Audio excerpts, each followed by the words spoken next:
سنت جو فالو کرنے کا حکم ہے نا صرف بخاری اس میں نہیں ہے, نہ صرف اس میں ترمذی ہے. ایک صاحب مجھے کہنے لگے قرآن میں تو آتا ہے اتبعوا ما انزل الیکم من ربکم, کہ اللہ نے جو قرآن نازل کیا اس کو فالو کرو. ولا تتبعوا من دونہ اولیاء, قرآن کو چھوڑ کر دوسرے اولیاء کو فالو مت کرو. تو آپ یہ کیوں کہتے ہیں کہ عوام پر لازم ہے کہ امام ابو حنیفہ کو فالو کرے, امام شافعی کو فالو کرے؟ قرآن تو کہہ رہے قرآن کو فالو کرو. تو میں نے کہا اس سے پورا قرآن مراد ہے یا آدھا مراد ہے؟ جب اللہ نے قرآن میں کہا کہ قرآن کو فالو کرو تو پورے قرآن کو فالو کرنا ہے یا آدھے کو؟ تو اس نے کہا پورے کو. تو میں نے کہا پورے قرآن میں تو یہ بھی آتا ہے واتبع سبیل من اناب الی, جو میرے راستے پر چل رہا ہے اس کو فالو کرو. نہیں یاری بات میرا خیال ہے, جو میرے راستے پہ چل رہا ہے نا اسی کے راستے پہ تم بھی چلنا شروع ہو جاؤ. تو یہاں تو اللہ بندے کو کسی انسان کو فالو کرنے کا حکم دے رہے ہیں, سمجھ رہے ہیں؟ تو میں نے کہا اس آیت میں ہے کہ براہ راست قرآن کو فالو کرو, دوسری میں آتا ہے براہ راست نہیں بلکہ اس بندے کو فالو کرو جو قرآن کو فالو کر رہا ہے. تو میں نے کہا اصل میں یہ دو الگ الگ قسم کے لوگوں کو خطاب ہے. دیکھو ایک حیدرآباد کی آپ کو جانا ہے, حیدرآباد بھیجنے کے دو طریقے ہیں. ایک تو یہ کہ آپ اس کو سمجھا دیں یہ راستہ ہے, پورا راستہ آپ نے علامتیں بتا دیں, ادھر ہوٹل آئے گا, پھر ادھر آگے جاؤ گے تو ایک یہ بڑا ہائی وے آئے گا اور سائن بورڈ آئے گا, اس طرح سے خود چلے جاؤ. اور ایک طریقہ یہ کہ آپ بولو بھائی خود تمہیں نہیں پتا, چھوڑو یہ بس حیدرآباد جا رہی ہے, اس کے پیچھے پیچھے نکل لو, اس کا ہمیں یقین ہے کہ حیدرآباد ہی جا رہی ہے. تو یہ ایک ہی خطاب دو آدمیوں سے ہو سکتا ہے کہ براہ راست بھی جاؤ اور اس کے پیچھے پیچھے بھی جاؤ, یہ ہو سکتا ہے؟ دیکھو بولنے میں نا گورنمنٹ کی طرف سے بالکل بھی پابندی نہیں ہے. ایک ہی آدمی کو یہ کہا جا سکتا ہے کہ ڈائریکٹ بھی چلو اور اس کے پیچھے بھی چلو. اب بھائی ڈائریکٹ چلنا ہے تو پیچھے چلنے کی کیا ضرورت, پیچھے چلنا ہے تو ڈائریکٹ چلنے کی کیا ضرورت ہے؟ تو میں نے ان سے کہا یہ جو قرآن کہہ رہا ہے کہ پورے قرآن کو فالو کرو, اس میں پورے قرآن میں قرآن کہہ رہا ہے نا کہ قرآن کو فالو کرو, یہی کہہ رہا ہے نا, تو پورا قرآن مراد ہے, آدھا مراد نہیں ہے. پورے میں یہ بھی آتا ہے کہ اس کو فالو کرو جو قرآن کو فالو کر رہا ہے. تو میں نے کہا بھی ایک ہی خطاب دو آدمیوں کو نہیں ہو سکتا کہ ڈائریکٹ بھی چلو اور اس کے پیچھے بھی چلو جو ڈائریکٹ چل رہا ہے, تو یعنی انڈائریکٹ جاؤ. تو اصل میں نے کہا یہ پورے قرآن کو وہ فالو کرے گا جس کو پورا قرآن آتا ہے, ٹھیک ہے نا, اور جس کو پورا نہیں آتا, جیسے کہ آپ کو اپنے مطلب کی آیت آتی ہے دوسری والی آتی نہیں ہے, جس کو پورا نہیں آتا نا وہ پھر ابو حنیفہ کو فالو کر لے جن کو پورا آتا تھا. سمجھ میں نہیں آ رہی میرا خیال ہے بات. تو عجیب مصیبت یہ ہے کہ اچھا پھر وہ میرے پاس نا آیت پیش کرنے لگے کہ امام ابو حنیفہ کہتے ہیں کہ مائیں اپنے بچوں کو 2.5 سال تک دودھ پلا سکتی ہیں, اور قرآن کہہ رہا ہے والوالدات یرضعن اولادہن حولین کاملین, مائیں اپنے بچوں کو 2 سال دودھ پلائیں. تو قرآن کہہ رہا ہے 2 سال, امام حنیفہ کہہ رہے ہیں 2.5 سال. میں نے کہا امام حنیفہ 2.5 سال اس لیے کہہ رہے ہیں کہ ان کو پورا قرآن آتا, جیسے یہ والی آیت نہیں آتی تھی. صحیح ہے نا, وہ ان کو پورا آتا تھا. قرآن میں دوسرے مقام پر ہے وَحَمْلُهُ وَفِصَالُهُ 30 شَهْرًا, حمل اور فصال یعنی چھڑانا, فصال کہتے ہیں گوشت سے چھڑانا, یہ کنایہ ہے دودھ پینے سے. یہ 30 مہینے ہیں, اور 30 مہینے کتنے ہوتے ہیں؟ 2.5 سال ہوتے ہیں. دوسرا میں نے کہا خود اس آیت کو بھی پوری, آپ کو ایک آیت آتی ہے وہ بھی پوری وہ بھی نہیں آتی. چلو پورا قرآن نہیں آتا تو جو آیت آتی ہے وہ بھی تو تمیز سے آئے نا, پوری آئے. تو وہ آیت یہ ہے والوالدات یرضعن اولادہن حولین کاملین لمن اراد ان یتم الرضاعہ, کہ جو رضاعت کی مدت مکمل کرانا چاہتے ہیں تو ایسی مائیں اپنے بچوں کو 2 سال دودھ پلائیں. اس کے بعد اللہ نے پابندی نہیں لگائی ہے کہ اس کے بعد نہیں پلائیں, 2 سال تک وہ پلا سکتی ہیں. آگے ہے فَإِنْ أَرَادَا فِصَالًا, اگر فا تعقیب مال وصل کے لیے آتا ہے. فا کا مطلب عربی میں یہ ہوتا ہے جیسے میں کہتا ہوں جاء زید و عمر, زید آیا اور عمر آیا, تو اس میں ترتیب بیان نہیں ہو رہی ہے. ہو سکتا ہے عمر پہلے آیا ہو سکتا ہے زید بعد میں آیا ہو, لیکن آپ نے اس کا ذکر پہلے کر دیا. لیکن جب آپ کہتے ہیں جاء زید فا عمر, زید آیا فا عمر کا مطلب پھر عمر بعد میں آیا ہے. تو میں نے کہا قرآن کہہ رہے ہیں مائیں اپنے بچوں کو 2 سال دودھ پلائے. آگے آتا ہے فَإِنْ أَرَادَا فِصَالًا عَنْ تَرَاضٍ, فا کے ساتھ ہے, پس اگر یہ دونوں چاہیں آپس کی رضامندی سے چھڑوانا فلا جناح علیہما, کوئی گناہ نہیں ہے. تو یہ 2 سال کے بعد فا آ رہا ہے نا, اس کا مطلب 2 سال کے بعد رضامندی سے چھڑوائیں گے. تو اگر حرام ہوتا تو پھر یہ کیوں ہوتا کہ رضامندی سے چھڑوائیں کہ نہ چھڑوائیں؟ آپ لوگ کی سمجھ میں نہیں آ رہا تو اس کی سمجھ میں کہاں سے آ رہا ہوگا بھائی؟ خود اس آیت میں اشارہ ہے کہ 2 سال کے بعد رضامندی سے چھڑواؤ گے. اگر حرام ہوتا تو رضامندی نہیں ہے کہ پابندی ہے. یہ اشارہ مل رہا ہے اس آیت سے. اور میں نے کہا کمال کی بات یہ ہے کہ جس پر اعتراض کر رہے ہو نا, ہم پر اعتراض کر رہے ہیں نا, ابو حنیفہ کو فالو کرتے ہیں اور 2.5 سال پہ فتویٰ دیتے ہیں کہ دودھ پلاؤ, امام حنیفہ کی اندھی تقلید کر رہے ہو. میں نے کہا جس پر اعتراض کر رہے ہو اس کا بھی فقہ معلوم نہیں ہے کہ اس کا فتویٰ کس پر ہے. میں نے کہا فتویٰ اسی پر ہے کہ 2 سال کے بعد نہیں پلا. اس میں امام ابو حنیفہ کے قول پر حنفیوں نے فتویٰ دیا ہی نہیں ہے, احتیاط کی وجہ سے کہ 2 سال بھی بہت ہوتے ہیں, کیا ضرورت ہے. اس میں تو فتویٰ امام ابو یوسف یا امام محمد کے قول پر ہے, امام شافعی کے قول پر ہے کہ بھائی بہت ہو گیا, چلو دوسرے فقہا کے قول کو فالو کر لو, کوئی فرض تو نہیں ہے نا. مجبوری میں امام حنیفہ کے قول پہ فتویٰ دیتے ہیں, 2 سال بھی بہت ہوتے ہیں. اور میں نے کہا امام حنیفہ کے قول کے صحیح ہونے کی ایک اور دلیل یہ بھی ہے کہ 2 سال تک تو بھرپور طریقے سے پلانے کی قرآن نے اجازت دی ہے نا. 2 سال ماں بیٹے کو بھرپور طریقے سے دودھ پلائے, ایک دم کسی کا باپ بھی نہیں چھڑوا سکتا. اس کو کچھ مہلت تو دینی پڑے گی نا چھڑوانے کی. تو وہ کچھ مہلت ہے 6 مہینے, وہ 6 مہینے دودھ چھڑائی کا ٹائم ہے. یہ بہت مشکل ہے بھائی, بہت مشکل ہے بات سمجھانا. پولیس کو سمجھانا اب آسان ہو گیا ہے. تو وہ کہتے ہیں 2 سال تک تو بھرپور طریقے سے الاؤڈ ہے, اس کے بعد ایک دم چھڑوانا ممکن نہیں ہے. تو وہ چھڑوانے کا ٹائم ہے, 6 مہینے چھڑوانے میں لگیں گے. لوگ کہتے ہیں حدیث میں آتا ہے لا رضاء بعد الحولین, کہ 2 سال کے بعد رضاعت نہیں ہے. یہ صحیح حدیث ہے. تو اس کا امام حنیفہ اس آیت کی روشنی میں یہ مفہوم بیان کرتے ہیں کہ قرآن کہہ رہا ہے کہ وَعَلَى الْمَوْلُودِ لَهُ رِزْقُهُنَّ, ماں جب تک بچے کو دودھ پلائے گی نا, چاہے طلاق کے بعد بھی ہو, تو دودھ پلائی کی اجرت باپ کے ذمے ہے. یعنی اس کا سارا خرچہ ماں کا بھی کون اٹھائے گا؟ بھائی بیوی کا نان نفقہ طلاق تک تو ہوتا ہے, طلاق کے بعد نہیں ہوتا. لیکن جب بچے کو دودھ پلا رہی ہے تو پھر دودھ پلانے کے دوران نان نفقہ باپ کے ذمے ہوتا ہے, کیونکہ آپ کے بچے کی وجہ سے باؤنڈ ہو گئی ہے نا. تو وہ لا رضاء بعد الحولین کا مطلب یہ ہے, امام حنیفہ اس آیت کی روشنی میں غلط تعویلات نہیں کر رہے اپنی طرف سے, کہ وہ رضاعت جس میں عورت اجرت کی مستحق ہوتی ہے وہ 2 سال کے بعد,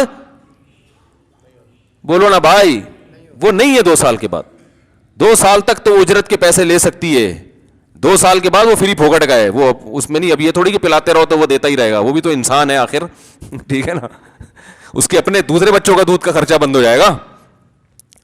تو اس لیے یہ جو لوگ ہیں نا آج کل بڑے اعتراض کرتے ہیں ابو حنیفہ کا یہ قول قرآن کے خلاف, ابو حنیفہ کے یہ قول حدیث کے خلاف. بخاری, ان کو چونکہ نا ساری حدیثیں معلوم ہیں, بخاری کی 2-4 حدیثیں پڑھی ہوئی ہوتی ہیں, یہ قرآن کی 1-2 آیتیں معلوم ہوتی ہیں, تو پھر یہ کہتے ہیں ابو حنیفہ کے پیچھے نہیں چلو. کس کے پیچھے چلو؟ قرآن کے پیچھے چلو. تو قرآن کے پیچھے وہ چلے گا جس کو سارا قرآن اور ساری حدیثیں بھی آتی ہوں, کیونکہ حدیثیں نے قرآن کی تشریح ہے. پھر ساری حدیثوں میں یہ بھی داخل ہے کہ حدیثوں کے صحیح اور ضعیف ہونے کا بھی پتہ ہو اس کو, اور صحیح اور حدیث ہونے میں ناصر الالبانی رحمہ اللہ کی تقلید نہ کرتا ہو, خود ریسرچ کرتا ہو. سمجھ رہے ہیں؟ کیونکہ تقلید ہی کرنی ہے تو پھر شروع سے ہی کرنا شروع کر دینا, جب اعتماد ہی پہ چلنا ہے. خود ریسرچ کر سکتا ہو کہ کون سا راوی صحیح ہے کون سا ضعیف ہے. حدیثوں میں بڑا تعارض ہوتا ہے. علامہ البانی رحمہ اللہ ہمارے لیے قابل احترام تھے, مگر ان کے بڑے بڑے رسالے ہیں پوری حدیثوں کی ریسرچ پر. آپ وہ رسالے تھوڑی پڑھتے ہو, آپ تو کہہ دیتے ہو البانی نے صحیح کہا, حالانکہ بعض دفعہ ان سے غلطی بھی ہوتی ہے, جیسے ہر انسان سے ہو سکتی ہے. وہ حدیث کسی اور محدث کی نظر میں صحیح ہوتی ہے. بعض دفعہ ایسے ہوا ہے ایک حدیث امام حنیفہ کی رائے میں صحیح ہے, آپ کی رائے میں صحیح نہیں ہے, آپ اس کو ضعیف کہہ کے ہمارے خلاف پیش کر رہے ہو کہ ضعیف حدیثوں پہ آپ فتویٰ دے رہے ہو. بھائی وہ آپ کی تحقیق ہے, ابو حنیفہ کی نظر میں یہ حدیث کیا تھی؟ صحیح تھی بالکل. تو آپ اپنی تحقیق ان پہ کیسے مسلط کر سکتے ہو؟ دیکھو یہ حدیث ہے نا مشہور, من کان لہ امام فقراءۃ الامام لہ قراءۃ, جس شخص کا کوئی امام ہو تو امام کی قراءت مقتدی کے لیے کافی ہے. اسی حدیث کی بیس پر امام حنیفہ کہتے ہیں کہ امام جب فاتحہ پڑھے گا تو مقتدی نہیں پڑھیں گے, کیونکہ امام کی قراءت مقتدی کے لیے کافی ہے. اس حدیث کو جو لوگ ہم پہ اعتراض کرتے ہیں وہ ضعیف کہتے تھے کہ یہ حدیث ضعیف ہے, یہ ضعیف ہے, تم ابو حنیفہ کے قول پہ فتویٰ دے رہے ہو, ضعیف حدیث ہے, ضعیف. علامہ البانی نے ریسرچ کی, انہوں نے کہا یہ حدیث صحیح ہے. تو اب علامہ البانی نے جب کہہ دیا کہ صحیح ہے تو آپ نے مان لیا. امام حنیفہ اس پہ فتویٰ دے رہے ہیں اس حدیث کی بیس پر, صحیح سمجھ کے دے رہے ہیں نا, ان کو نہیں مانا. اس کا مطلب بھائی شخصیت پرستی آپ میں ہے, ہم میں نہیں ہے. ہم تو امام حنیفہ کی تقلید کر کے بھی کہتے ہیں کہ ان سے غلطی کا امکان ہے. جب امکان ہے تو کر کیوں رہے ہیں؟ تو بھائی ہم سے تو زیادہ امکان ہے نا بھائی. ان سے اگر امکان ہے تو ہماری اپنی ریسرچ میں غلطی کا امکان زیادہ ہے. ایک ڈاکٹر جب کوئی رپورٹ بناتا ہے, کوئی علاج کرتا ہے, تو غلطی کا امکان ہے یا نہیں؟ تو کیا اس کو چھوڑ کر خود علاج شروع کر دو گے؟ آپ بولو گے بھائی جب اس سے غلطی ہو سکتی ہے, مجھے تو یہ علم آتے ہی نہیں, تو میرے اندر غلطی کا امکان زیادہ ہے. تو بات یہ ہے کہ ڈاکٹر سے علاج کرا کے مر گئے تو اللہ پوچھے گا اس کی غلطی سے تم مرے ہو. تو آپ اللہ سے کہہ سکتے ہیں اللہ میرے بس میں اس کے علاوہ کچھ نہیں تھا. خود ٹیکا لگا کے مر گئے تو قیامت میں خودکشی کا گناہ ملے گا آپ کو. نہیں یاری بات سمجھ. تو امام حنیفہ سے اگر غلطی کا امکان بھی ہے تو اس غلطی میں بھی مجتہد کو اجر ملتا ہے. حدیث سے ثابت ہے کہ اس کے بس میں جو تھا کر لیا, اور آپ کے بس میں جو ہے آپ نے بھی وہ کر لیا, پھر بھی اجر ملے گا. لیکن آپ اپنی اخپل طریقے سے جب تحقیق کرو گے نا, پھر جو آپ 3 طلاقوں کو ایک کہہ کے لوگوں کو حرام کاری کا دروازہ کھولو گے, اور قیامت میں ان قرآن کی آیتوں اور حدیثوں کا آپ کے پاس جواب نہ ہوا جن میں 3 طلاقیں 3 ہی ہوتی ہیں, تو یہ زنا کا گناہ آپ کے سر پہ ہوگا. یہ کس کے سر پہ ہوگا؟ آپ کے سر پہ ہوگا. جو مجتہد کو فالو کرنے والا وہ تو بچ جائے گا ان کے کندھے پہ بندوق رکھ کے, اللہ میں تو ان کو فالو کرتا تھا. اللہ کہے گا کہ ان مجتہد کے برحق ہونے کی تمہارے پاس کیا دلیل تھی؟ یہ آپ سوال پوچھ سکتے ہیں. اندھی تقلید یہ ہوتی ہے کہ جس کے خود کے برحق ہونے کی دلیل نہ ہو آپ اس کو فالو کرنا شروع کر دیں. جیسے دیکھو ایک ڈاکٹر جو پڑھا لکھا ہو, اپنی فیلڈ میں ماہر ہو, گردے کا اسپیشلسٹ ہے, ساری دنیا کی گواہی ہے کہ یہ اسپیشلسٹ ہے, آپ اپنے گردوں کے بارے میں اس پہ اعتماد کرو, تو یہ اندھی تقلید کہلائے گی. اندھی یہ ہوگی کہ ایک آدمی چورن بیچتا ہے اور آپ اس سے گردے کا علاج کرا رہے ہو, وہ جو کہہ رہا ہے اس پہ مان رہے ہو, یہ ہے اندھی تقلید. سمجھ میں آ رہی ہے بات؟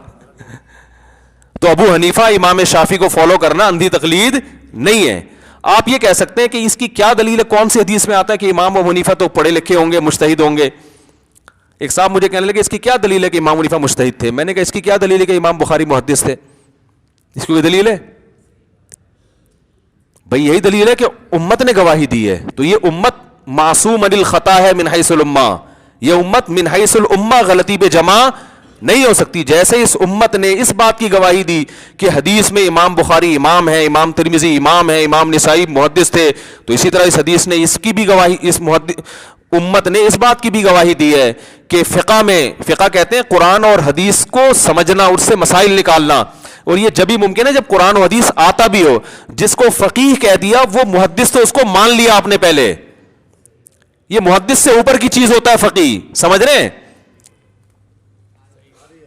کیونکہ حدیثوں کا علم تو ہے, اس کے بعد مسائل کی تحقیق تو وہ کرے گا نا, اس کو قرآن و حدیث آتا بھی ہو, نہیں آتا تو بیچارہ تحقیق کرے گا کہاں, کس چیز پہ کرے گا ریسرچ؟ تو حلوہ وہی بنائے گا جس کے پاس چینی اور آٹا دال ہو نا. چینی ہے نہیں, آٹا نہیں ہے, کچھ بھی نہیں ہے, حلوہ بنا رہا ہے, بنا سکتا ہے. تو اسی طرح جس کو حدیثیں آتی ہیں, قرآن آتا ہے, وہ تحقیق کر کے مسائل نکالتے ہیں. یہ اوپر کی چیز ہے, یہ ایک اسٹیپ آگے ہے. اس لیے مجتہدین کا مقام محدثین سے زیادہ ہے. امت نے مسائل میں مجتہدین کو فالو کیا ہے, محدثین کو فالو نہیں کیا. اس کی بڑی دلیل آپ دیکھو, امام ترمذی کے استاذ ہیں امام بخاری.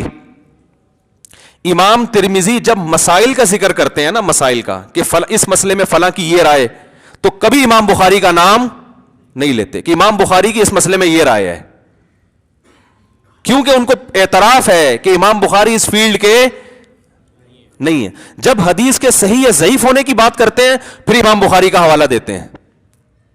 نہیں آئی بات میرا خیال ہے, پھر امام بخاری کا حوالہ دیتے ہیں کہ ان کی یہ رائے اس حدیث کے بارے میں. تبھی امت نے جو فقہ مدون کیا وہ مجتہدین کا کیا.